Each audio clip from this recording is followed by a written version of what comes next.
साथियों, स्वागत है आप लोग का हम लोग के इस चैनल में। साथियों, उम्मीद है कि ये वीडियो आप लोग को अच्छा लगेगा और आप लोग भर के प्यार देंगे। साथियों, ये सभी कॉम्पिटिटिव एग्जाम के लिए हम लोग का वीडियो बनाया जा रहा है। तो ठीक है, आइए बिना देरी किए हम लोग इसको स्टार्ट करते हैं। पहला क्वेश्चन है हम लोग का साथियों। पहला क्वेश्चन है, तृतीय बौद्ध संगीति कहाँ आयोजित हुई थी? क्या है? तृतीय बौद्ध संगीति कहाँ आयोजित हुई थी? तो दोस्तों आंसर हो जाएगा ना, तृतीय बौद्ध संगीति पाटलिपुत्र में आयोजित हुई थी। कहाँ पे आयोजित हुई थी? तृतीय बौद्ध क्या है? तृतीय बौद्ध संगीति कहाँ आयोजित हुई थी? तो तृतीय बौद्ध संगीति पाटलिपुत्र में आयोजित हुई थी। वर्तमान में इसका नाम है जो ना, वो पटना नाम है। पाटलिपुत्र का पुराना नाम क्या है? क्या पटना का पुराना नाम क्या है? पाटलिपुत्र। और सम्राट अशोक की राजधानी थी पाटलिपुत्र। किसकी राजधानी थी पाटलिपुत्र? सम्राट अशोक। सम्राट अशोक की राजधानी क्या थी? पाटलिपुत्र। क्या थी? सम्राट अशोक की राजधानी। सम्राट अशोक की राजधानी क्या थी? हो तो पाटलिपुत्र थी। यह यहाँ पे तृतीय बौद्ध संगीति का स्थान नहीं है। यहाँ पे तृतीय बौद्ध संगीति का कोई स्थान नहीं है। ठीक है, हम लोग का क्वेश्चन क्या था कि तृतीय बौद्ध संगीति कहाँ आयोजित हुई थी? तो तृतीय बौद्ध संगीति ना हम लोग का पाटलिपुत्र में स्थापित हुई थी। सॉरी, क्या आंसर हो जाएगा? पाटलिपुत्र में स्थापित हुई थी। इसकी अध्यक्षता किसने किया था? तो एक राजा थे, उस राजा ने इसकी अध्यक्षता किया था। इनका नाम था मोगलीपुत्र। क्या नाम था? मोगलीपुत्र। मोगली आप लोग ना खेल वाला मत समझ रहिएगा। मोगलीपुत्र एक राजा थे, उन्होंने इसकी अध्यक्षता किया था। क्या किया था? अध्यक्षता। अध्यक्षता किसने किया था? तो मोगलीपुत्र ने किया। ठीक है साथियों, ये वैशाली वैशाली होने वाला नहीं है। वैशाली क्या होगा? वैशाली से क्या मतलब है? तो वैशाली ना बिहार का एक प्राचीन स्थान है या एक प्राचीन नगर है। ठीक है, यहाँ पे द्वितीय बौद्ध संगीति की स्थापना हुई थी। कौन सी स्थापना हुई थी? तो द्वितीय बौद्ध संगीति। कौन सी संगीति हुई थी? द्वितीय बौद्ध संगीति कहाँ पे हुई थी? बौद्ध संगीति। द्वितीय बौद्ध संगीति की स्थापना कहाँ पर हुई थी? द्वितीय बौद्ध संगीति की स्थापना वैशाली में हुई थी। ठीक है, यहाँ पे तृतीय बौद्ध संगीति की स्थापना नहीं हुई थी। अगला है राजगिरी। हम लोग का अगला है राजगिरी। वर्तमान में इसका नाम क्या है? राजगीर है। राजगिरी का नाम वर्तमान में क्या है? राजगीर वर्तमान में इसका नाम है। क्या नाम है? राजगीर है। राजगीर में क्या हुआ? यहाँ प्रथम बौद्ध संगीति की स्थापना हुई थी। वैशाली में द्वितीय बौद्ध संगीति की स्थापना, पाटलिपुत्र में तृतीय बौद्ध संगीति की स्थापना और राजगीर में प्रथम बौद्ध संगीति की स्थापना हुई थी। अर्थात हम लोग जानेंगे प्रथम बौद्ध संगीति की स्थापना राजगीर, द्वितीय बौद्ध संगीति की स्थापना वैशाली, तृतीय बौद्ध संगीति की स्थापना पाटलिपुत्र और चतुर्थ बौद्ध संगीति की स्थापना कहाँ हो जाएगी? तो आखिरी वाला में हो जाएगा कुंडलवन ग्राम। क्या हो जाएगा? कुंडलवन। स्थित कहाँ पे है कुंडलवन? हो तो कुंडलवन कश्मीर में स्थित है। कहाँ पे है? कुंडलवन कश्मीर में। कुंडलवन कश्मीर। ये यहाँ पे क्या होता है? चौथी बौद्ध संगीति की स्थापना। चौथी बौद्ध संगीति। चौथी बौद्ध संगीति। चौथी बौद्ध संगीति की स्थापना कहाँ होती है? तो कुंडलवन में होती है। कुंडलवन में। तो आइए कुछ याद रखने का एक ट्रिक है हम लोग के पास। आइए ट्रिक से याद कर लेते हैं। अब थोड़ा सा हमको तो इसमें इरेज करना पड़ेगा, वो अच्छा इरेज कर लेते हैं, कोई दिक्कत नहीं है। इतना हम लोग को याद होना चाहिए। प्रथम बौद्ध संगीति की स्थापना राजगीर में हुई थी। द्वितीय बौद्ध संगीति की स्थापना वैशाली में हुई थी। यहाँ पे द्वितीय हो जाएगा, यहाँ पे प्रथम हो जाएगा, यहाँ पे तृतीय हो जाएगा और यहाँ पे चतुर्थ बौद्ध संगीति की स्थापना हुई थी। ट्रिक हम लोग का क्या था? ट्रिक था ना, रा पा टू। अब क्या हो जाएगा आप लोग को तो कुछ समझ में आइए क्या होगा ना। राज से राजगिरी, बा से वैशाली, पा से पाटलिपुत्र, पू से कुंडलवन ग्राम। कुंडलवन ग्राम कहाँ पड़ेगा? तो कुंडलवन ग्राम कश्मीर में पड़ता है। कहाँ पे पड़ता है? कश्मीर में पड़ता है, जहाँ पे चतुर्थ बौद्ध संगीति की स्थापना हुई थी। तो मेरे प्यारे साथियों, हम लोग अगले क्वेश्चन पे चलेंगे। अगला क्वेश्चन है हमारा, तृतीय बौद्ध संगीति किसके शासनकाल में आयोजित हुई? तृतीय बौद्ध संगीति किसके शासनकाल में आयोजित होती है? तो हम लोग को याद होना चाहिए, पहली बार हम लोग को पता होना चाहिए, अभी आपको बता के गए हम। तृतीय बौद्ध संगीति की स्थापना न सम्राट अशोक के काल में हुई थी। सम्राट अशोक भारत के बड़ा ही प्रतापी राजा थे। सम्राट अशोक महान राजाओं में से एक थे, जिन्हें प्यार से हम लोग प्रियदर्शी सम्राट बुलाते हैं। उन्हीं प्रियदर्शी सम्राट से हम लोगों ने मुंडकोपनिषद लिया है। उन्हीं प्रियदर्शी सम्राट से हम लोगों ने 24 लिया है। सत्यमेव जयते लिया है, अशोक स्तंभ लिया है। सब हम लोगों ने अधिकतर चीजें किससे ली है? अशोक से लिए। अच्छा, हम लोग अशोक से ही क्यों लिए हैं?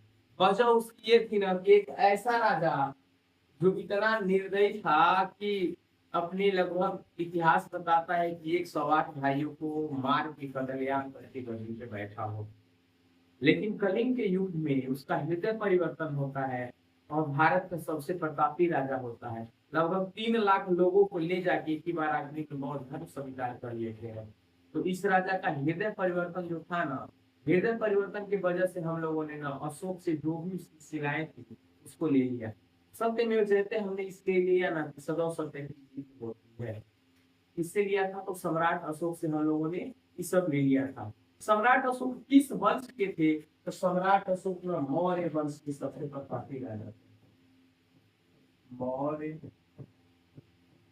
वंश के सबसे प्रतापी राजाओं में से एक थे। सबसे प्रतापी राजा कौन हो जाएंगे? तो सम्राट अशोक हो जाएंगे। कलिंग युग के बाद इन्होंने बौद्ध धर्म अपना लिया। तृतीय बौद्ध संगीति के आयोजन किसने किया था? तो यही सम्राट अशोक। कालाशोक ना हर एक वर्ष का शक्तिशाली था। कालाशोक कालाशोक क्या थे? कालाशोक हर एक सॉरी अजातशत्रु हर एक वंश के शक्तिशाली शासक थे। अजातशत्रु क्या थे? हर एक वंश के शक्तिशाली शासक थे। हर एक वंश के शक्तिशाली शासक। शक्तिशाली शासक हर एक वंश के सबसे शक्तिशाली शासक कौन थे? तो अजातशत्रु थे। कालाशोक शिशुनाग वंश के शासक थे। कालाशोक कहाँ के किस वंश के थे? तो शिशुनाग वंश। कौन सा वंश था? शिशुनाग वंश था।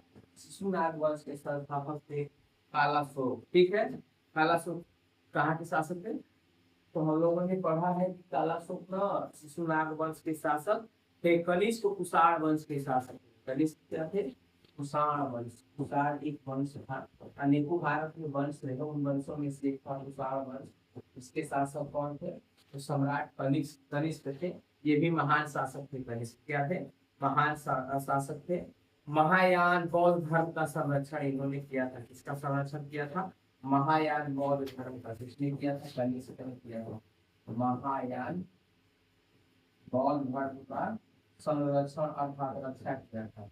किसने किया था रक्षा? कनिष्क ने किया था। अगले क्वेश्चन पे हम लोग आएंगे। तृतीय बौद्ध संगीति की अध्यक्षता किसने की? तृतीय बौद्ध संगीति की अध्यक्षता किसने किया था? दोस्तों, तृतीय बौद्ध संगीति की अध्यक्षता किसने की थी? तो मोगली पुत्र किसने किया था? किसने किया था? मोगली पुत्र किसने किया था? तृतीय बौद्ध संगीति के क्या थे? तो अध्यक्ष थे। तृतीय बौद्ध संगीति के अध्यक्ष थे। अध्यक्ष तृतीय बौद्ध संगीति के अध्यक्ष थे। अध्यक्ष किसके? तृतीय बौद्ध तृतीय बौद्ध संगीति क्या थे? तो अध्यक्ष थे। आगे क्या था? सबसे पहला हम लोग का था, सबसे पहला महाकश्यप। क्या था महाकश्यप? भगवान बुद्ध के प्रमुख शिष्यों में से एक थे। क्या थे? भगवान बुद्ध के प्रमुख शिष्यों में से एक। क्या थे? भगवान बुद्ध के प्रमुख शिष्यों में से एक थे। प्रमुख शिष्यों में से एक थे। भगवान बुद्ध के प्रमुख शिष्यों में से एक कौन थे? महाकश्यप। अगला है उपाली। क्या हो जाएगा? उपाली क्या थे? बुद्ध के ये भी प्रमुख शिष्य थे। बुद्ध के भी प्रमुख शिष्य थे, प्रमुख शिष्य थे। कौन? उपाली। प्रमुख शिष्य, प्रमुख शिष्य कौन हो जाएगा? उपाली हो जाएगा। अगला है, नेक्स्ट है वसुमित्र। क्या है? आखिरी वाला जो ऑप्शन है हमारा वसुमित्र है। अगला वाला ऑप्शन क्या है? वसुमित्र। वसुमित्र में क्या है? वसुमित्र ना चतुर्थ बौद्ध संगीति के अध्यक्ष थे। चतुर्थ बौद्ध संगीति के अध्यक्ष कौन हो जाएंगे? चतुर्थ बौद्ध संगीति के अध्यक्ष, चतुर्थ बौद्ध संगीति के अध्यक्ष, चतुर्थ बौद्ध समिति के अध्यक्ष कौन हो जाएंगे? वसुमित्र। दोस्तों हम लोगों ने पढ़ा है द्वितीय बौद्ध समिति के अध्यक्ष कौन थे? मोगलीपुत्र हो जाएंगे। प्रमुख शिष्य थे उपाली, महाकश्यप भी प्रमुख शिष्य थे किसके? गौतम बुद्ध के। और वसुमित्र चतुर्थ बौद्ध समिति के अध्यक्ष थे। अगले क्वेश्चन पे हम लोग चलेंगे, चतुर्थ बौद्ध समिति कहाँ आयोजित की गई? हम लोग पढ़ के आ गए हैं कि चतुर्थ बौद्ध समिति कहाँ आयोजित की गई थी। याद होगा आपको, कुंडलवन कश्मीर। कहाँ पे आयोजित की गई थी? कुंडलवन कश्मीर में चतुर्थ बौद्ध समिति की आयोजना की गई थी। इसके जो मेन कर्ता धर्ता थे राजा कनिष्क थे। कौन थे? राजा कनिष्क। राजा कौन थे? तो इसके राजा कनिष्क थे। ठीक है। पाटलिपुत्र वर्तमान में पटना इसका नाम है। वैशाली हम लोग पढ़े हैं कि द्वितीय बौद्ध समिति की स्थापना हुई थी। और राजगृह में क्या था? तो राजगृह में भी हम लोग कुछ पढ़े हैं कि यहाँ पे क्या था? प्रथम बौद्ध समिति की स्थापना हुई थी। अगले क्वेश्चन पे हम लोग आएंगे साथियों। अगला क्वेश्चन है, चतुर्थ बौद्ध समिति किसके शासन काल में हुई थी? चतुर्थ बौद्ध समिति किसके शासन काल में हुई थी? तो इसको हम लोग पढ़ के आए थे, कुंडलवन ग्राम कश्मीर में हुआ था। वहां का इसका संरक्षण देने वाला या अध्यक्षता करने वाला राजा कनिष्क था। कुंडलवन ग्राम कहाँ पे? कुंडलवन ग्राम कश्मीर। कुंडलवन ग्राम कश्मीर। कुंडलवन ग्राम कश्मीर में क्या हुआ? चतुर्थ बौद्ध समिति की स्थापना हुई। सम्राट अशोक क्या थे? मौर्य वंश। वंश के थे मौर्य वंश। आखिरी में बौद्ध धर्म स्वीकार कर लेते हैं। बिंबिसार हर एक वंश का शासक था। बिंबिसार वंश के थे। बिंबिसार हर एक वंश के शासक थे। हर एक वंश का इसका शासक कौन था? हर एक वंश के शासक कौन हो जाएंगे? बिंबिसार। बिंबिसार किसके हो जाएंगे? हर एक वंश। और हर्षवर्धन है तो हर्षवर्धन पुष्य क्या था? पुष्य भूति वंश का शासक था। किस वंश का? पुष्य भूति वंश का शासक कौन था? हर्षवर्धन। पुष्य भूति वंश। पुष्य भूति वंश का शासक, पुष्य भूति वंश का शासक कौन हो जाएगा? तो हर्षवर्धन हो जाएगा। अगले क्वेश्चन पे हम लोग चलेंगे। अगला क्वेश्चन है, चतुर्थ बौद्ध समिति की अध्यक्षता किसने की थी? चतुर्थ बौद्ध समिति की अध्यक्षता किसने किया था? तो वसुमित्र ने किया था। चतुर्थ बौद्ध समिति की अध्यक्षता किसने किया था? तो वसुमित्र ने किया था। किसके संरक्षण में किया था? तो हम लोग पढ़ के आए थे। उसका संरक्षण देने वाला एक राजा था। राजा का नाम है कनिष्क। क्या नाम है? कनिष्क। महाकश्यप बौद्ध समिति के प्रथम बौद्ध समिति के अध्यक्ष कौन? महाकश्यप के अध्यक्ष थे। प्रथम बौद्ध समिति, प्रथम बौद्ध, प्रथम बौद्ध समिति। मोगलीपुत्र किस हम पढ़ के आए थे? मोगलीपुत्र किसके थे? तृतीय बौद्ध समिति के अध्यक्ष। किसके? तृतीय बौद्ध समिति के अध्यक्ष। तृतीय बौद्ध समिति के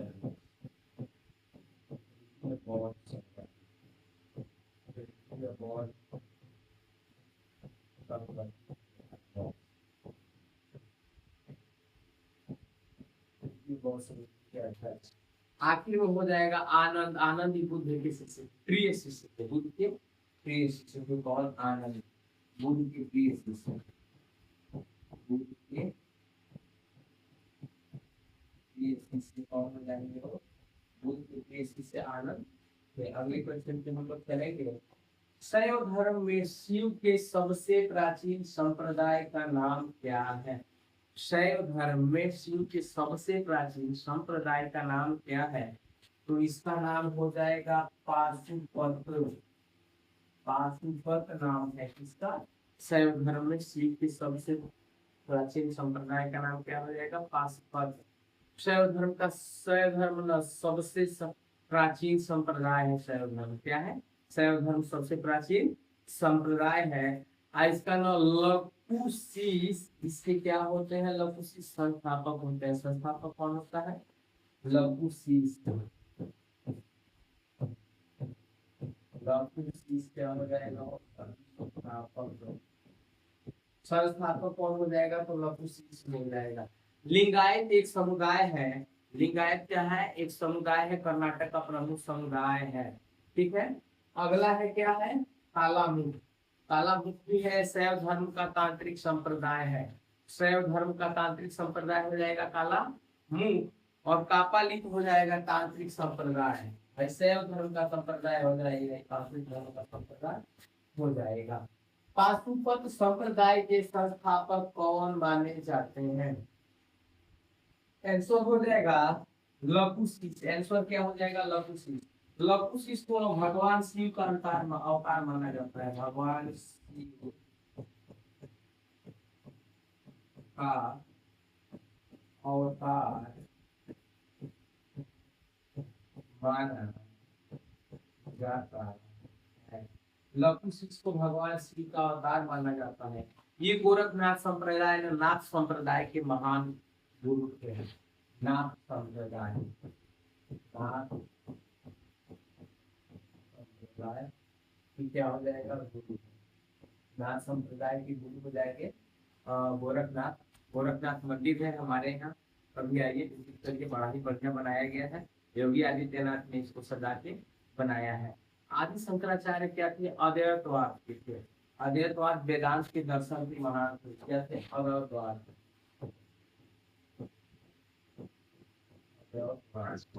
अद्वैतवाद क्या हो जाएंगे? शंकराचार्य हो जाएंगे अद्वैतवाद। ठीक है। और आखिरी है बसव। क्या है? बसव। बसव क्या है? लिंगायत समुदाय से संप्रदाय के प्रवर्तक थे। क्या थे? लिंगायत संप्रदाय के प्रवर्तक।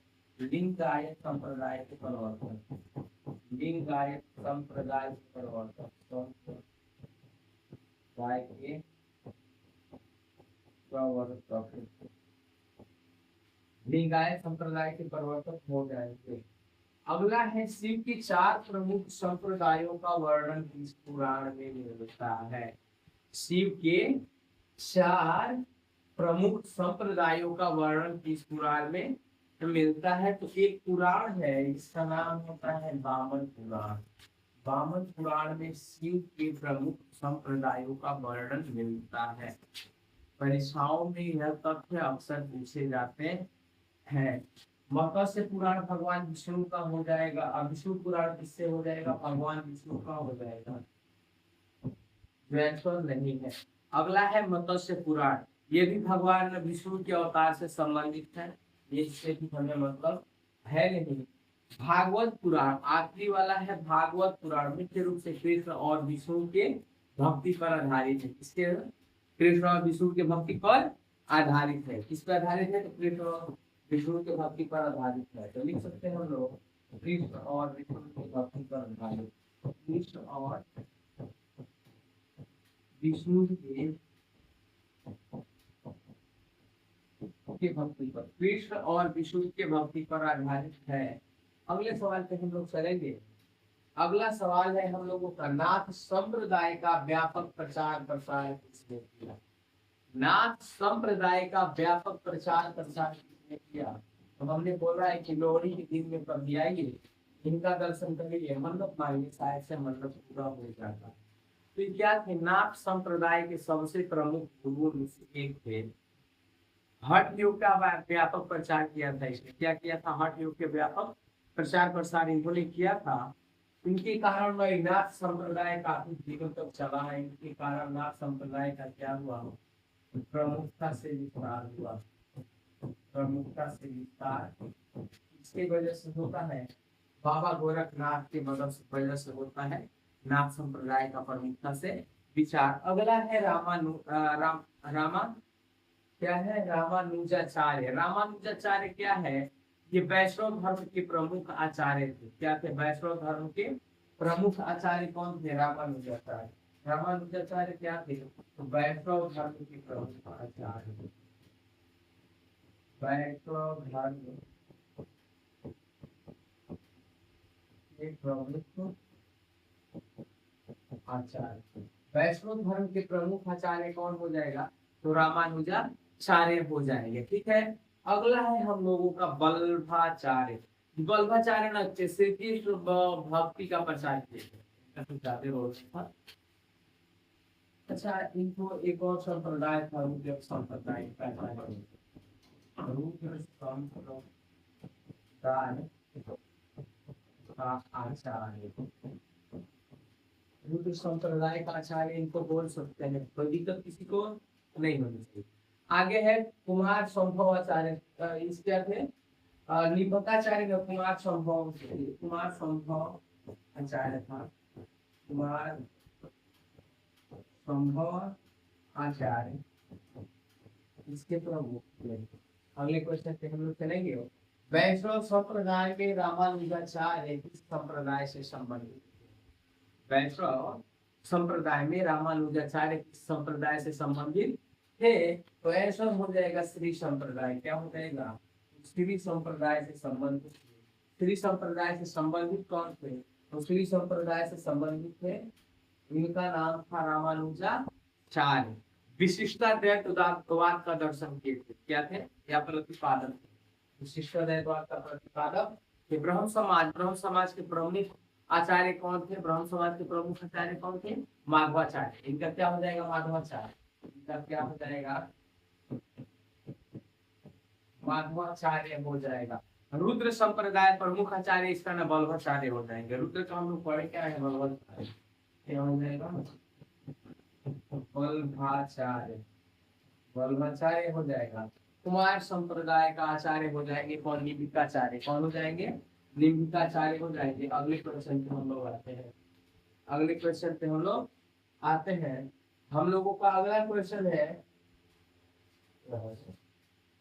हम लोग का अगला क्वेश्चन है माधवाचार्य किस संप्रदाय के प्रमुख आचार्य थे? माधवाचार्य किस संप्रदाय के प्रमुख आचार्य थे? तो ऐसा हो जाएगा हम लोग का माधवाचार्य किस संप्रदाय का प्रमुख आचार्य थे ना? तो हो जाएगा ब्रह्म संप्रदाय का प्रमुख आचार्य। क्या हो जाएगा? ब्रह्म समुदाय के प्रमुख आचार्य कौन हो जाएंगे? तो माधवाचार्य हो जाएंगे। ठीक है, इन्होंने अनेकों दर्शन किए, अनेकों चीजों का खोज किया था। ठीक, रुद्र संप्रदाय नहीं होने वाला है, श्री संप्रदाय नहीं होने वाला है। इसका रामानुजाचार्य हो जाएंगे। रामानुजाचार्य इनका हो जाएंगे वल्लभाचार्य। और कुमार संप्रदाय का हम लोग पढ़ के आए हैं, निम्बिकाचार्य हो जाएंगे। अगले क्वेश्चन पे हम लोग आएंगे। ठीक है, वल्लभाचार्य किस संप्रदाय से संबंधित? क्वेश्चन है हमारा भैया, वल्लभाचार्य किस संप्रदाय से संबंधित? आंसर क्या हो जाएगा? रुद्र संप्रदाय से न वल्लभाचार्य संबंधित। संप्रदाय से वल्लभाचार्य संबंधित थे। रुद्र संप्रदाय से वल्लभाचार्य संबंधित थे। इन्होंने न शुद्धता दौर दर्शन किया था, शुद्धता द्वार का दर्शन किया था। और शुद्धता दौर द्वार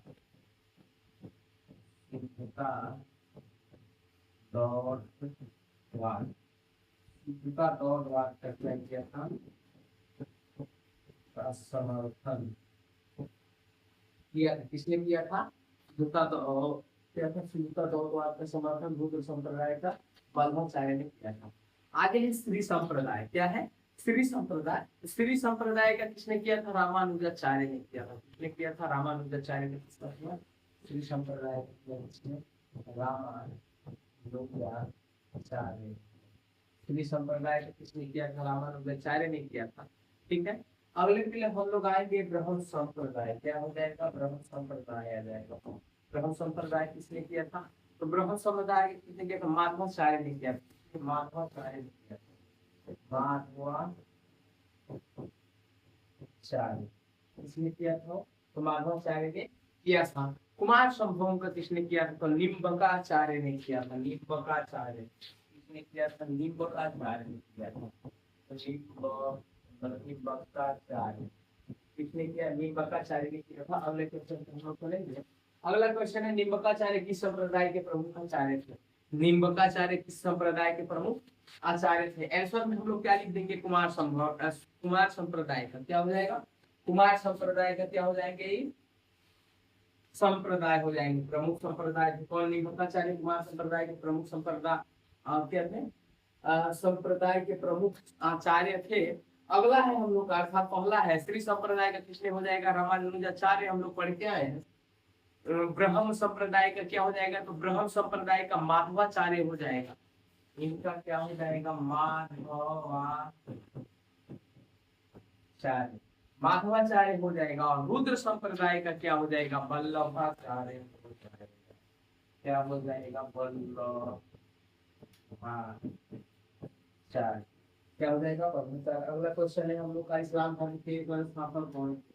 इस्लाम धर्म के प्रमुख संस्थापक में से कौन से हो जाएंगे? आप सबको पता है, मक्का मदीना में जन्म हुआ और इस्लाम धर्म की सबसे पवित्र ग्रंथों का उन्होंने रचना किया था पैगंबर मोहम्मद साहब। क्या हो जाएंगे? पैगंबर मोहम्मद साहब। उनका जन्म हुआ था 570 ईसा पूर्व। इनका जन्म कहाँ कब हुआ? 570 ईसा पूर्व पे हुआ। कहाँ पे हुआ था? मक्का में जन्म लिए थे और मरे थे कहाँ पे? मदीना में। मक्का में जन्म लिए और मदीना में मर गए थे। क्या था? मक्का में जन्म लिए और मदीना में मर गए थे। इनका प्रमुख ग्रंथ क्या था? कुरान था। प्रमुख ग्रंथ का नाम इन्होंने कुरान लिखा। जन्मे कहाँ थे? मक्का में। मृत्यु हुई मदीना में। ये दोनों जगह इस्लाम धर्म का सबसे पवित्र जगहों में से एक माना जाता है। ईसा मसीह क्या हो जाएंगे? तो ईसाई धर्म के संस्थापक माने जाते हैं। ईसा मसीह ईसाई धर्म के प्रमुख संस्थापक हो जाएंगे। कौन सा धर्म हो जाएगा? ईसाई धर्म का प्रमुख संस्थापक, ईसाई धर्म का प्रमुख संस्थापक माने जाएंगे। आगे है जरथुस्त्र। क्या है आगे? जरथुस्त्र क्या हो जाएंगे? तो जरथुस्त्र पारसी थे और पारसी धर्म के संस्थापक थे। क्या थे? पारसी और पारसी धर्म के संस्थापक। पारसी धर्म के संस्थापक, पारसी धर्म के संस्थापक। गुरु नानक देव किस धर्म के हो जाएंगे? गुरु नानक देव तो आपको पता हो जाएगा।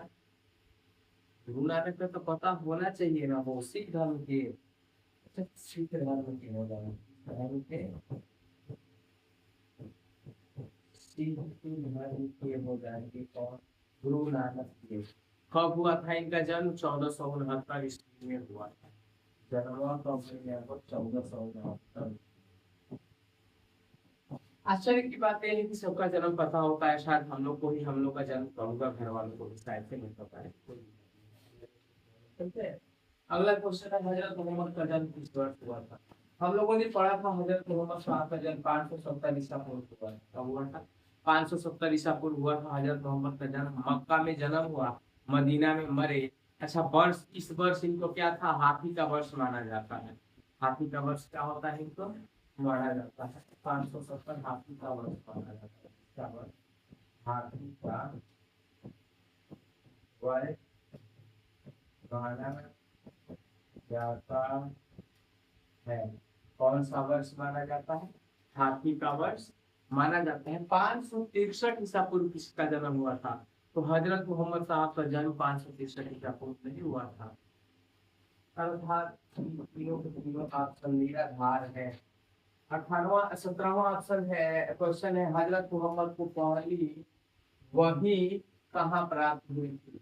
कहाँ हुई थी वो? हीरा की गुफा एक जगह है, कहाँ है? हीरा की गुफा, वहीं पे इनको पहली वही प्राप्त हुई थी। पहली वही कहाँ पे प्राप्त हुई थी? हीरा के गुफा में।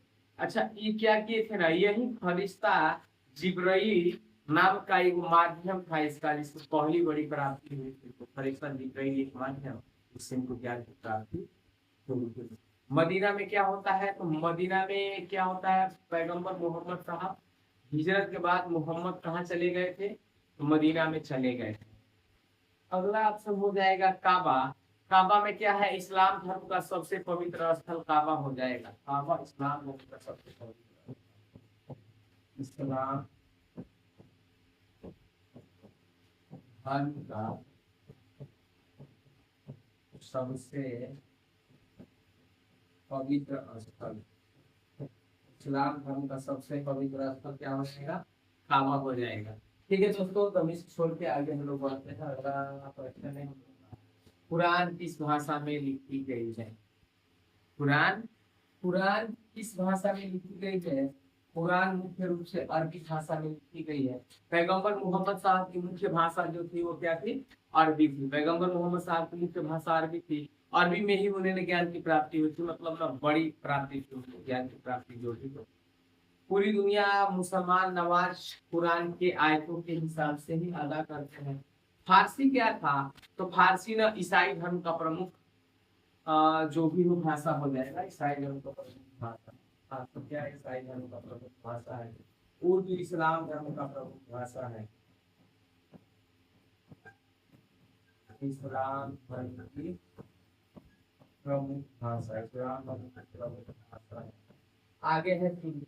अच्छा, तुर्की से हम लोग को कुछ बेनिफिट होने वाला नहीं है। तुर्की तुर्कियों की भाषा है, तुर्कियों का जो भी लिखा होगा। ठीक है, तुर्की एक देश है जहाँ पे क्या होता है?